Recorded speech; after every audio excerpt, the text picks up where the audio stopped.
السلام علیکم ورحمۃ اللہ وبرکاتہ۔ میرے بھائی، میرے دوست، حضرت ابو ہریرہ رضی اللہ تعالیٰ عنہ فرماتے ہیں کہ رسول اللہ صلی اللہ علیہ وسلم نے ارشاد فرمایا، جو شخص اللہ تعالیٰ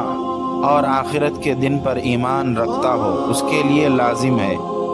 کہ اپنے پڑوسی کے ساتھ اکرام کا معاملہ کرے۔ صحابہ رضی اللہ تعالیٰ عنہ نے عرض کیا، یا رسول اللہ، پڑوسی کا حق کیا ہے؟ آپ صلی اللہ علیہ وسلم نے ارشاد فرمایا، اگر وہ تم سے کچھ مانگے تو اسے دے دو، اگر وہ تم سے مدد چاہے تو تم اس کی مدد کرو، اگر وہ اپنی ضرورت کے لیے قرض مانگے تو اسے قرض دو،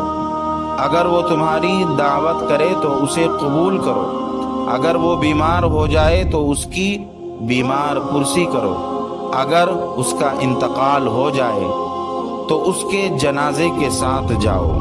اگر اسے کوئی مصیبت پہنچے تو اسے تسلی دو، اپنی ہانڈی میں گوشت پکنے کی مہک سے اسے تکلیف نہ پہنچاؤ، کیونکہ ہو سکتا ہے